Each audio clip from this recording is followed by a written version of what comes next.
Bonjour à tous, j'espère que vous allez bien, que vous avez passé un agréable week-end. Alors je vous parle régulièrement en ce moment des cycles, des gros mouvements que je cherche à capter sur les marchés financiers.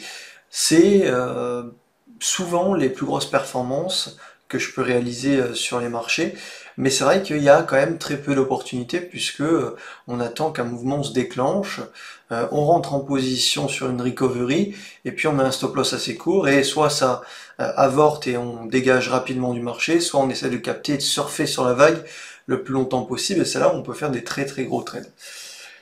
Mais il faut bien comprendre que le marché ne nous donne pas régulièrement des opportunités de la sorte.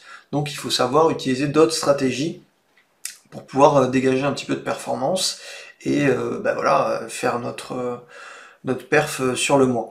Donc j'ai plusieurs approches, donc cette approche on va dire moyen terme, cyclique, avec différents indicateurs, soit Bollinger, soit des indicateurs de surperformance, soit d'autres astuces dont vous avez sûrement vu sur les précédentes vidéos. Mais régulièrement j'utilise souvent voilà, des obliques, des pivots. Voilà, c'est un petit peu ce que j'utilise à court terme pour pouvoir avoir un point d'inflexion qui va me permettre de déterminer un niveau, s'il est franchi, va potentiellement déclencher un mouvement sur un actif en journalier. Alors ça peut se faire en hebdo, ça peut se faire en 4 heures, en 1 heure, c'est toujours la même façon de faire, mais voilà, l'unité de référence, souvent c'est le journalier pour l'intra-week ou le swing assez court terme. Donc ce qu'on essaye de trouver avec les étudiants en coaching, c'est ce point d'inflexion. Ça va être un point pivot sur l'année, ça va être une oblique pivot, dans une tendance de fond, une résistance oblique et puis on repart, un triangle de compression par exemple. Vous avez sûrement déjà entendu parler de ça, que ce soit sur notre chaîne YouTube ou même ailleurs, il n'y a pas de souci là-dessus. Et puis ça peut être aussi des résistances horizontales qui peuvent nous permettre, si elle est bien tracée, d'avoir un niveau d'inflexion qui peut nous permettre d'avoir un stop loss court et puis un mouvement qui accélère juste derrière. On va regarder quelques-unes de mes positions et quelques actifs que je surveille. Alors ce niveau-là, il permet pas tout le temps de prendre position, mais ça nous donne déjà une idée, puis après on peut souvent la travailler, travailler ce point d'inflexion une fois qu'il est cassé. Mais ça permet pas tout le temps de prendre position, parce que soit des fois il y a un gap de rupture, soit on va trop vite, etc. etc. Je vais vous montrer une action que j'ai prise récemment sur les US, donc Albertson Company. C'est une grande surface aux US, hein, grosso modo, donc qui a été cotée récemment sur en bourse. Donc on voit que depuis sa création, enfin en tout cas le moment où elle a été cotée en bourse, on a fait des creux de plus en plus haut, grosso modo. On n'a pas mis en place de dynamique baissière, mais plutôt une dynamique haussière. Et puis on voyait une résistance, grosso modo, je vais vous la tracer ici, qui se marquait, qui se dégageait dans cette zone-là des 20-21 euros, 20,50 €, 21 dollars, puisque c'est des dollars, et des creux qui sont toujours de plus en plus hauts. Donc un certain bouillonnement sous résistance. Et je me suis dit, voilà, si on casse mon pivot des 20, 90, 21 dollars, on pourrait avoir un mouvement qui se déclenche fortement. Donc j'ai mis une alarme. On a ouvert juste en gap et ça a déclenché mon alarme du coup et je suis rentré en position. Cette pattern ici, c'est un peu le bouillonnement sous résistance et une compression du prix avant potentiellement une explosion. Mais si vous regardez le triangle, c'est exactement la même chose, hein, c'est quelque chose de la sorte. Et le prix évolue tranquillement à l'intérieur. Donc c'est exactement la même chose, hein. Peu importe si vous avez un triangle, une oblique descendante ou un niveau horizontal, c'est souvent pour dire la même chose. Et derrière, on a une accélération. Donc là, c'est plus ou moins la même chose. Et donc, j'ai décidé d'entrer en position. Alors, je suis déjà gagnant de 3-4% sur cet actif, avec un risque initial, il me semble, de peut-être 5-6%. On va voir. Même pas. 4,5%. Pour l'instant, on est à plus 2,60 et on est monté à 6 quasiment. Donc c'est un actif que je vais tenir un petit peu. D'ici les prochaines séances, j'espère qu'il va se reprendre. Là, il est en train de faire un pullback. Mais voilà, ce niveau d'inflexion me permet d'avoir des convictions sur un actif qui va potentiellement déclencher un mouvement. Alors ce niveau-là, il faut qu'il soit bien tracé. Il faut apprendre à le tracer. Ça, c'est avec l'expérience. Mais voilà, on n'a pas de tracé exact, puisqu'on a tous des tracés qui sont subjectifs, et il faut trouver un petit peu ce qui nous correspond le mieux et ce qui répond le mieux au marché. Voilà. D'autres actions que j'ai en portefeuille et que peut-être je peux renforcer, par exemple de Richebourg, on voit qu'on a un niveau d'inflexion sur les 9, 9, 10. Moi je suis en position depuis les 2,70 sur un reliquat. Peut-être que au franchissement des 9, allez 9,10 €, on aura un trade qui peut se déclencher. On voit des creux de plus en plus haut, une résistance qui est bien marquée, une compression du prix et peut s'ensuivre une explosion. En tout cas, les probabilités sont avec nous. C'est pas parce qu'on a une perte sur un actif qui était joli que le trade n'était pas bon, que la méthode n'était pas bonne. Non, non, le marché il peut très bien en décider d'avorter. Et ça, c'est pas notre souci. Notre souci à nous, c'est de faire le travail correctement et de rentrer sur des niveaux où potentiellement un flux va être dégagé s'il y a une cassure. Donc ça c'est de Richebourg. Rexel, par exemple, si on casse les 18, un petit peu au-delà des 18, ça pourrait être intéressant. Pour ceux qui veulent être un petit peu plus safe, vous attendez potentiellement la cassure des derniers plus hauts. On est sur des niveaux records, je crois, sur Rexel. Donc c'est plutôt une bonne chose, ça veut dire que l'actif plaît. On a des creux de plus en plus haut, hein, vous les voyez ici. C'est quand même donc creux au même niveau. Et puis à partir de là, on commence à avoir des creux qui sont légèrement plus hauts, ce qui nous indique que les acheteurs ont la main et qu'il y a moins de vendeurs, et puis là on est en train de compresser sous la résistance, c'est plutôt bon aussi. Moi j'aurais tendance à dire que le pivot, alors c'est mon pivot à moi, hein, on n'a pas tous les mêmes pivots, se situe aux alentours des 18, 18,05, 18,010, 18,10. Voilà, après vous, si vous préférez attendre les 18,46 pour potentiellement espérer avoir un gros mouvement, c'est pas un souci. Ce qui serait bien sur cet actif, c'est qu'on fasse un tout petit creux supplémentaire encore plus haut et que là on vienne casser. Et là ça serait intéressant. Un très bel actif dans une tendance de fond, ça c'est primordial. Ça je le répète pas parce que normalement c'est censé être acquis.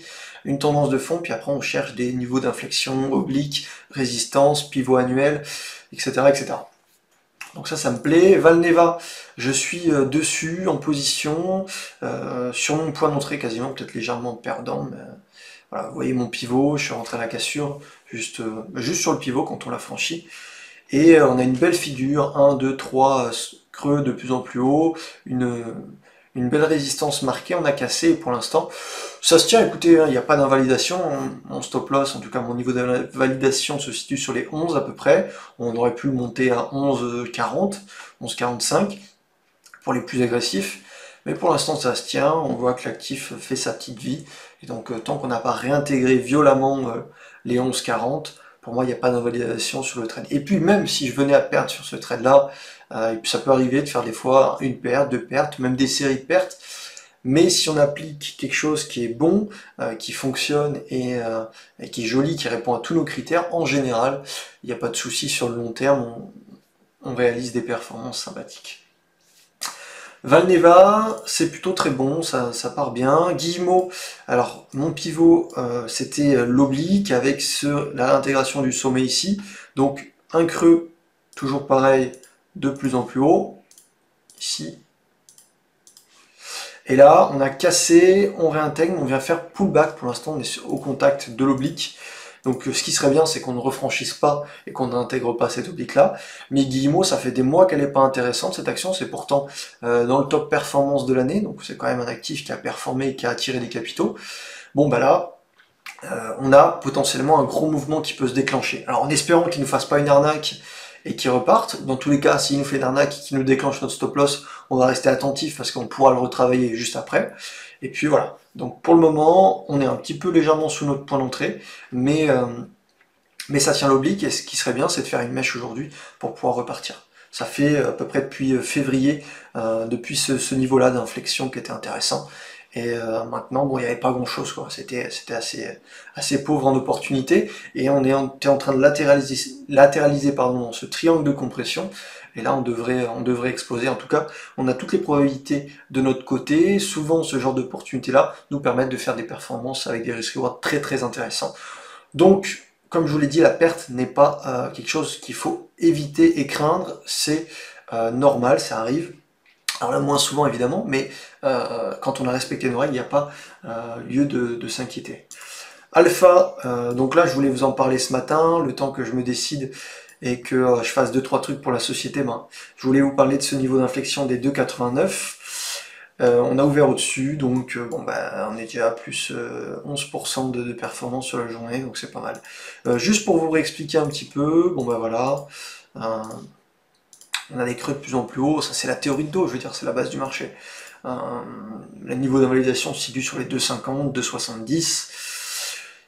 Voilà, ça part, en espérant qu'on puisse aller chercher les 4, les 4,50. Gros flux, c'est pas mal. Alors c'est pas très très liquide comme action, mais c'est intéressant.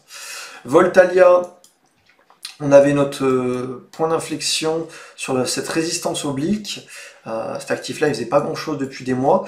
Rappelez-vous, alors je sais pas si c'est avec vous que je l'avais travaillé, mais on avait travaillé avec les étudiants pour sûr. Cet oblique-là, pareil, des creux de plus en plus haut. Je vais pas vous réexpliquer 100 fois comment ça se passe sur l'action du prix, mais c'est toujours la même chose. Ok, 1, 2, 3, et puis on casse. Là, c'est pareil. Alors là, c'est un petit peu différent. On a plus travaillé une oblique que la théorie de dos, mais la théorie de dos, elle se tient. Grosso modo, on avait un gros creux ici, un creux légèrement plus haut, mais on va dire sur le même niveau, et puis un autre creux là. On tient, le niveau d'inflexion, il se situe sur l'oblique ou sur les ventes de 30. Et pour le moment, ça a bien poussé, ça retrace, et il serait bien d'aller chercher les 25 euros. Lizzy me plaît beaucoup. Pourquoi? Alors, ce qui serait bien, ça serait qu'on latéralise encore quelques jours ici pour avoir une cassure de ce pivot et de ce point d'inflexion sur les 29,30. Bon, on verra. Ça n'a pas l'air de vouloir ralentir, c'est plutôt bon signe pour la dynamique haussière. Là, on a un espèce de creux, là aussi, plus haut que le précédent, et là, on a un tout petit qui est plus haut que le précédent. Donc, on a un bouillonnement sur résistance, et il pourrait y avoir un mouvement qui se déclenche pour aller chercher un petit peu plus haut sur l'easy. C'est pas mal, c'est pas mal, c'est pas mal. Alors, pour ceux qui veulent être un petit peu plus prudents, vous pouvez attendre la cassure des 30 euros. De possibilités. Souvent, voilà, comme je vous l'ai dit tout à l'heure, c'est assez subjectif, ça dépend de chaque trader. Le point d'inflexion, il y a beaucoup de monde qui travaille avec ça, mais il faut le savoir le tracer, et plus ou moins différent sur les personnes, c'est pas grave. Tant qu'on a derrière bien identifié une explosion du prix, ou en tout cas une pattern qui était sympathique, il n'y a, pas de souci là-dessus. AST Group, alors c'est peu liquide ça aussi, mais ça me plaît beaucoup. Pourquoi? Ben parce que on a des creux de plus en plus haut. Voilà, toujours la même chose. Dans une dynamique de fond haussière, ça je ne vais pas le répéter, vous connaissez sûrement. 1, 2, 3, 4, et là on a un niveau d'inflexion sur les 7 euros. C'est pas mal, ça me permettrait d'avoir un niveau d'invalidation sur les 6,40, voilà, même un petit peu au-dessus si vous le souhaitez, pour tenter une dynamique haussière sur cet actif-là. Ça me semble intéressant. Madvertise, bon, alors là c'est un petit peu plus risqué, ça mèche beaucoup. Je me suis mis une alarme sur le niveau d'inflexion des 0,66. Pourquoi? Mais parce qu'on est au contact de la moyenne mobile 200, on la tient pour l'instant, on a des creux de plus en plus haut, grosso modo, on a une accumulation, on compresse sous cette résistance, il pourrait y avoir de la spéculation au-delà de ce niveau. C'est pas un actif qui est très propre, ça peut mécher, mais en tout cas ça me semble intéressant. À surveiller, à faire à suivre. Et le dernier que je travaille depuis un petit moment, c'est Conformis, mais sur une échelle un peu plus importante, puisque cette approche des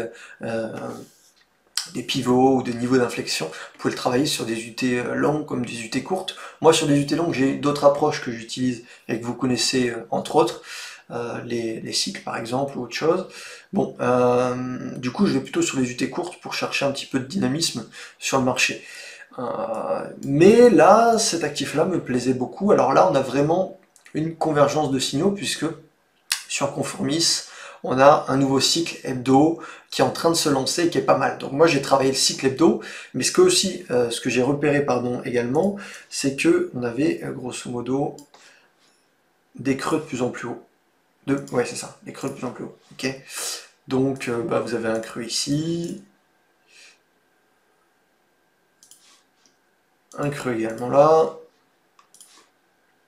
deux creux là, et un dernier ici. Donc on voit le mouvement qui se retourne tranquillement et puis qui commence à accélérer. Et c'est là où ça devient intéressant parce qu'on peut faire des grosses performances sur ce genre d'actifs-là. Donc je tiens, je suis déjà en gain, pas trop mal, j'ai même renforcé ma position.